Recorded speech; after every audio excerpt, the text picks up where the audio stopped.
Hello বন্ধুরা, শাশুড়ি মা রান্নাঘরে তোমার দিকে অনেক অনেক স্বাগত। দেখো আমি সকাল সকাল একটা রেসিপি নিয়ে চলে এসেছি, বানাবো পকোড়া। পকোড়াটা বানাতে আমি নেবো, দেখো ম্যাগি।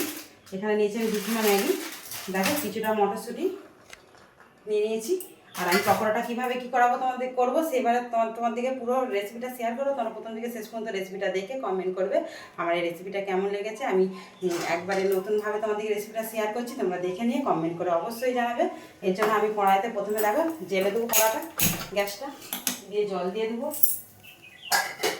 দেখো গ্যাসটা জেলে দিয়ে জল দিয়ে দিয়েছি। এখানে ম্যাগিগুলো আমি কেটে নেবো, দিয়ে জলে দিয়ে দেবো। মশলাগুলো আমার লাগবে, রেখে দেবো।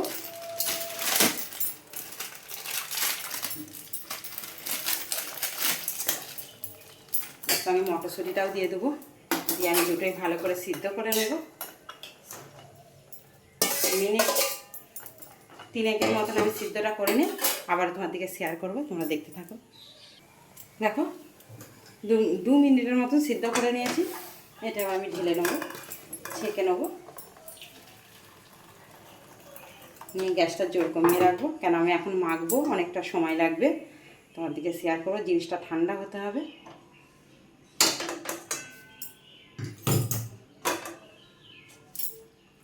দেখো এই যে ছেঁকে নিয়েছি, একটু ঠান্ডা হোক, তোমার দিকে আবার শেয়ার করবো।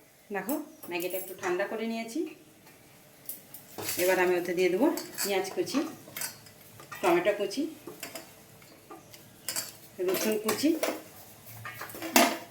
কাঁচা লঙ্কা কুচি, দিয়ে দেবো একটু জিরে পাউডার, দিয়ে দেবো একটু ভাজা মশলা, দিয়ে দেবো একটু কর্নফ্লাওয়ার 2 চামচের মতন। হাত দিয়ে মাখবো সেই জন্য হাত দিয়ে দিচ্ছি। দিয়ে দেবো বেসন, বেসনটা একদম অল্প করে দেবে পকোড়াটা বানানোর জন্য। দিয়ে দেবো হলুদ গুঁড়ো, কালারটা সুন্দর আসার জন্য। দিয়ে দেবো ম্যাগি মশলাগুলো, ম্যাগি মশলাগুলো অবশ্যই দেবে, টেস্টটা ভালো আসবে, গন্ধটা সুন্দর আসবে। দিয়ে ভালো করে অল্প একটু জল দিয়ে ভালো করে মেখে নেবো। টাইট টাইট করে মাখলে পকোড়াটা ভালো হবে। আমি মেখে নিয়ে তোমাদেরকে আবার শেয়ার করছি। দিয়ে দেবো একটু সাদা তেল, তার তেলটা একটু তাতি নিয়ে দেবো, কড়াতে তাতি নিয়ে তেলটা দেবো।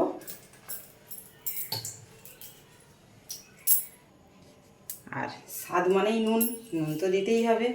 নুনটা দিয়ে ভালো করে মেখে নেবো, নিয়ে গরম তেলটা দিয়ে দেবো।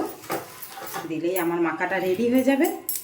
দিয়ে ভাজবো, তোমার দিকে শেয়ার করবো, তোমরা দেখতে থাকো। এই দেখো গরম তেলটা দিয়ে দিলে, যার জন্য মুচমুচে হবে ব্যাপারটা। ভালো করে মেখে নিই। দেখো মাখাটা আমার একদম রেডি হয়ে গেছে। এবার আমার মটরশুঁটি পকোড়া বানানোর জন্য তেলটা দিয়ে দেবো, দিয়ে তোমার দিকে শেয়ার করবো, তোমরা দেখতে থাকো। পকোড়াটা কে কে বানিয়েছো বা এখনও পর্যন্ত কে বানাওনি তাও কমেন্ট করে জানাবে। আমি পকোড়াটা তোমার দিকে শেয়ার করছি, তোমরা দেখে নাও। এইভাবে বানিয়ে খেয়ে কমেন্ট করে লিখবে যে কেমন লাগছে তোমাদের এই পকোড়াটা।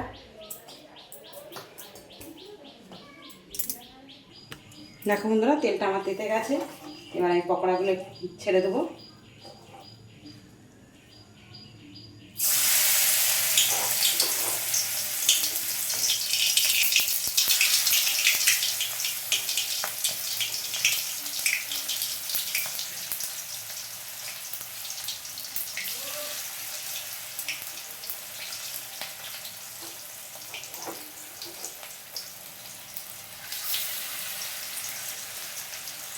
ভেজে নিই, তোমাদেরকে শেয়ার করছি। দেখো বন্ধুরা পকোড়াগুলো উল্টে দিয়েছি, ভেজে তুলে নিয়ে তোমাদেরকে আবারও শেয়ার করব।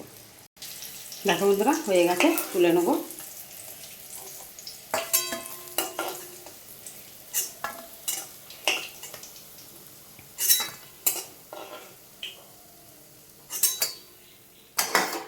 বাদ বাকি এগুলো ছেড়ে দেবো, আরও 2-4টে দিয়ে সবগুলো বানিয়ে নিয়ে তোমাদেরকে এবার শেয়ার করবো। বাড়িতে একবার অবশ্যই ট্রাই করে দেখবে এইরকম পকোড়া।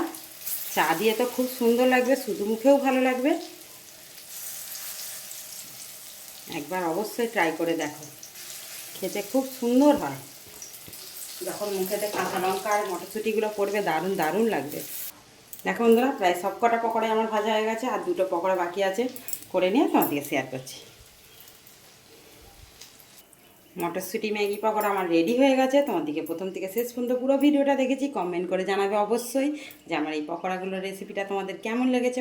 পকোড়াটা অবশ্যই বানিয়ে খাওয়ার জন্য রিকোয়েস্ট রইলো, বাড়িতে বানিয়ে খেয়ে দেখো আর কমেন্ট করে জানাতে বাধ্য হবে যে কত সুন্দর লেগেছে। অনেক অনেক ধন্যবাদ।